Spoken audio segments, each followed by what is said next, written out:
Hello, I'm John and welcome to John's Box, my YouTube channel. And in this 7th part of the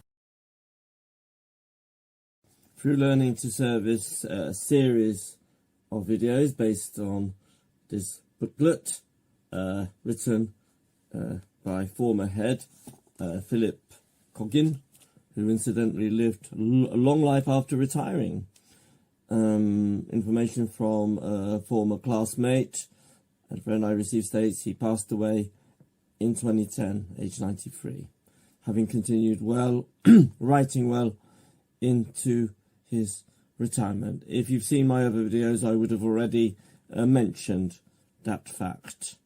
If you don't know who I am, if this is the first time you're watching one of these videos, I attended Park School between 1980 and 1983. That's I guess from 80, that's from 81 or 2, or that's from 81 or 82. I don't know, it doesn't matter. That's my mugshot. I'll just put it there for now.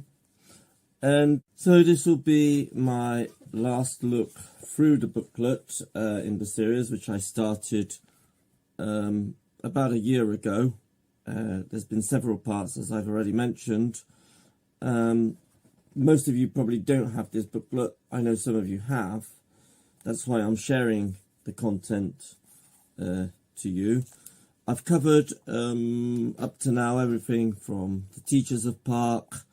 Some of the content here I've covered. Also Park School on film and Park School also in the national media. So there's a link at the beginning of the video, and you can watch all of those videos if you've got some time on your hand, if you want to watch them, of course. So today I'm going to look at chapter 5 in the main. I'm going to look at what Park School did for the countryside. There's the Wessex Walk, also craft and technology projects, and the first thing I'm going to look at is world record breaker. So yeah, Park School actually got into the Guinness Book of Records, not this one, not this edition, that's from 1987, but I think in the 1969 edition, correct me if I'm wrong. I'm sure you've heard the song performed by Roy Castle. I've actually cut out the bit when I'm singing it, so I'm going to just recite it, and if you stay to the end of the video, you'll hear some awful singing. So it should be, if you're the tallest, the smallest, if you're the fattest, the thinnest, if you always win it, you're the fastest, the slowest, if you really go, then you're a record breaker, a record maker, you're a record breaker. So, as I mentioned, Park School students actually broke the world record for jumping on a trampoline. I didn't actually find it, and when I read the trampoline record here, non-stop was 24 hours. But here they mention something like 250 hours. Okay, let's have a look then, in that case, at what is actually mentioned about world record beaters. I'm going to read this fragment now. It says, in July 1969, a group of fifth form boys and girls asked if they could spend some of the time finishing their CSE exams and leaving school on fundraising for Mountbatten House.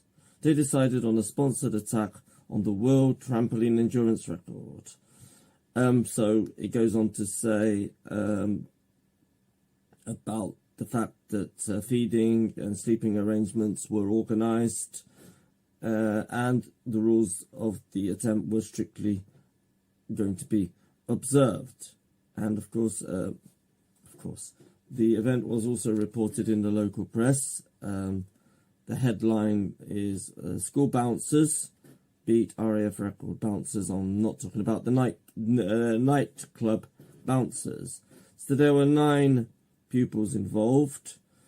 It was a Thursday night, and they'd been making a 10 days attempt on the world trampoline record, which started at 4:39 p.m. on that Thursday. They equalled the record set up a few weeks previously by a team from the RAF gym instructors. When they started bouncing, they received a letter from Mr. Norris McWhirter, I'm sure you all heard of him, of the Guinness Book of Records, in which he said, quote, "I rather doubt whether the leisure factor will permit you to proceed." The park pupils took this as a challenge, even though they had been planning to be on the trampoline for only a week. And then the record, 244 hours, 39 minutes, was achieved. They toasted their victory with a bottle of champagne sent to them by the Deputy Mayor of Swindon, Alderman Alfred Bown. So here we have it. Pupils drinking champagne. Nice. But they did not stop there. They went on until 10 p.m. to make their record stand at 250 hours. The purpose of the trampoline marathon was to collect money from sponsors for the Save the Children Fund. And they collected more than £120 for charity. At that time, when the record was smashed, Mr. Philip Coggin, the headmaster, said, quote, "This has been called a gimmick, but it is a very good gimmick because it has collected money for a very good cause." He went on to read a letter from Commodore G.C. Lamb from the RAF congratulating the pupils on their attempt and beating the world record. And the other bouncers were, the captain was Victor Tilsley. Victor, if you're watching this, no problem if I mention your name there. There's also Lionel Cook, Leslie Scott, Pauline Wildenane, Ronald Cardy, Wendy Bicknell, Christine Lee, Gary Taylor and Peter Whitaker, and the reserve was Barry Jaffrato, but he never took to the trampoline.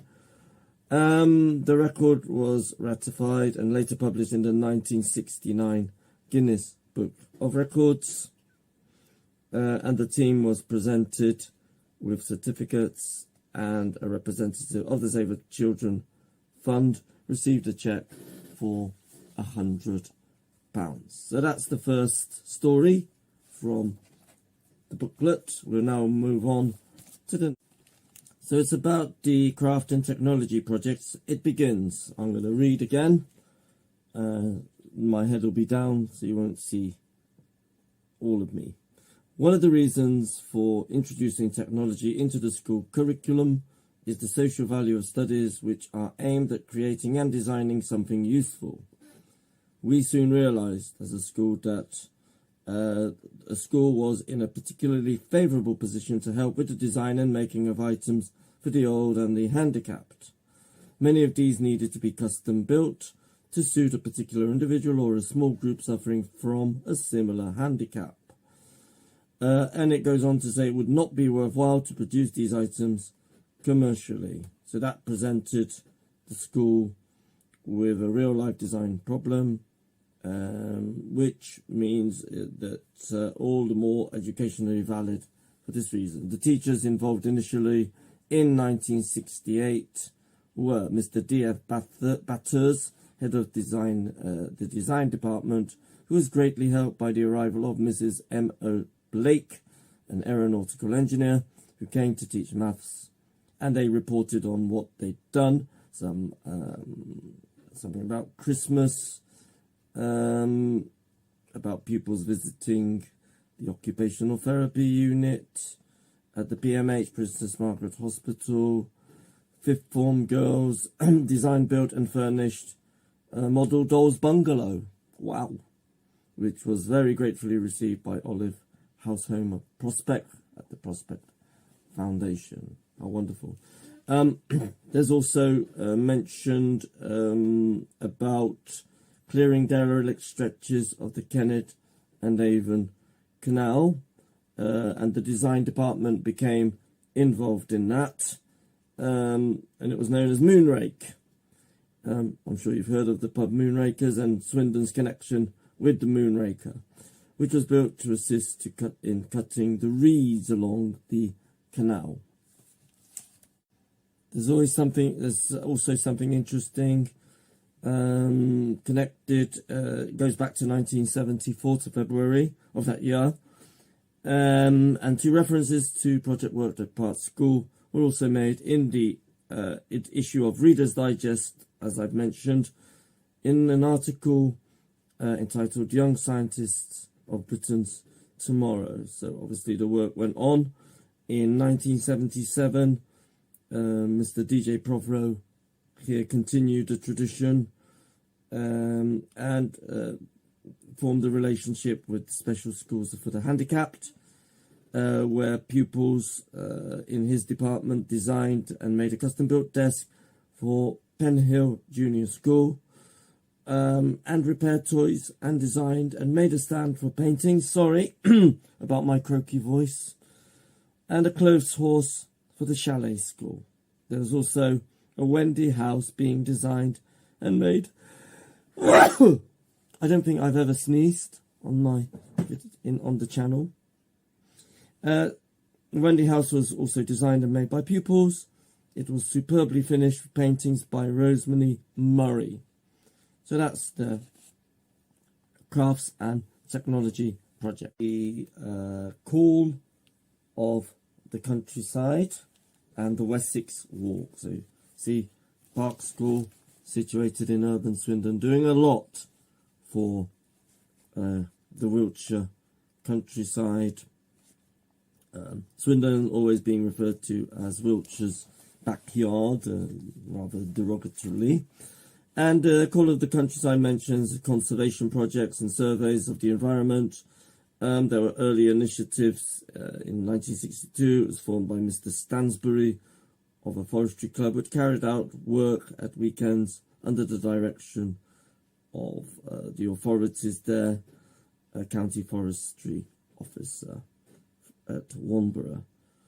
It reads, trees under preservation orders were cleared of ivy, elder and hawthorn, and a planting programme undertaken. Mr. Lacey and Mr. Miller organised the local project as part of the Land Use Survey of England and Wales. 40 pupils were involved, surveying an area of 40 square miles, 1 square mile per pupil.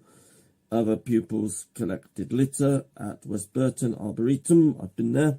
And in 1964, the School Natural History Society ran a stall at the Swindon Natural History Society's annual fete and raised more money than any other stall.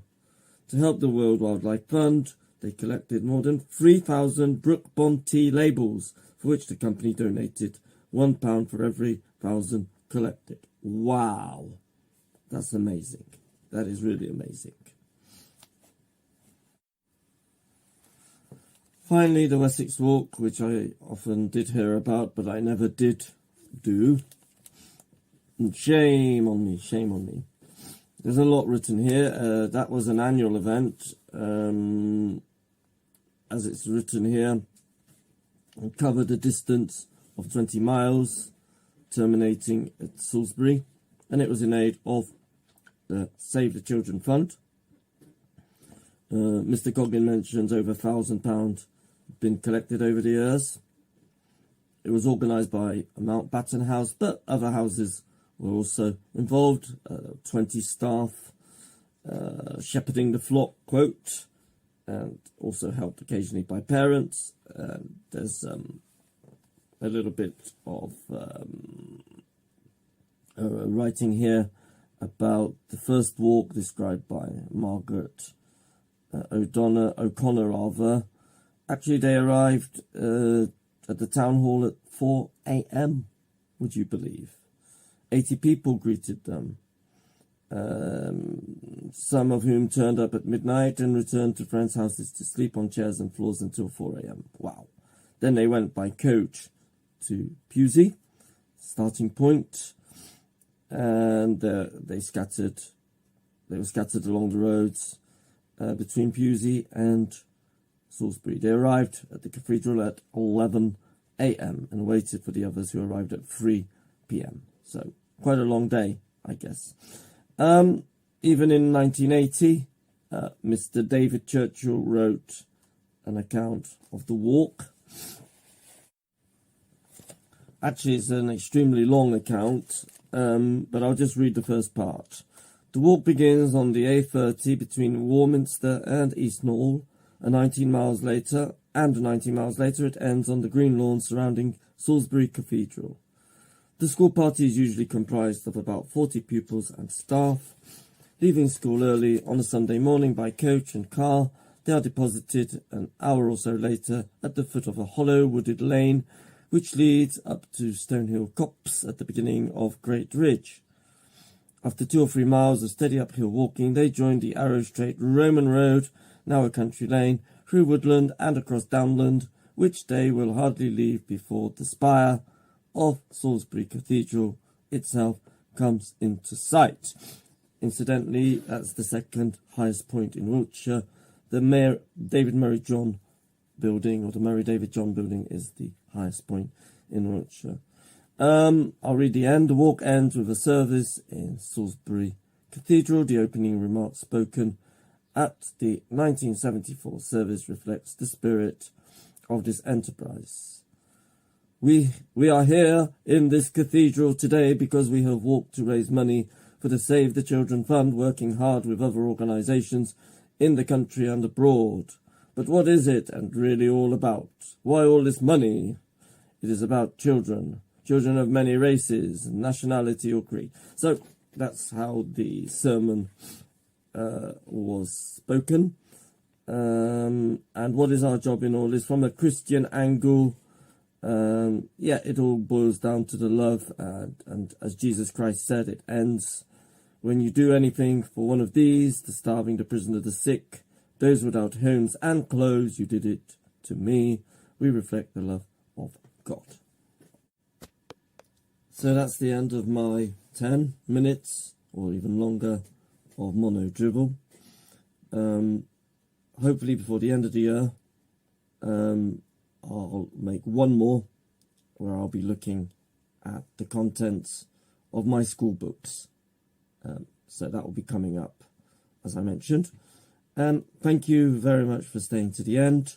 If you want to hear that song, that Record Breakers song, my rendition in a cappella, then stay tuned. It is awful, really awful. It's my morning voice is croaky, but it's still awful.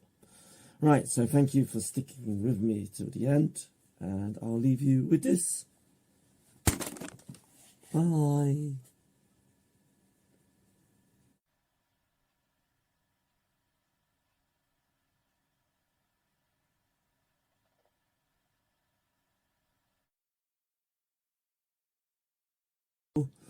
If you're the tallest, the smallest, da da da da da. If you're the fattest, the thinnest, if you always win it. If you're the fastest, the slowest, if you really go, then you're a record breaker. Record break maker, sorry. You're a record breaker.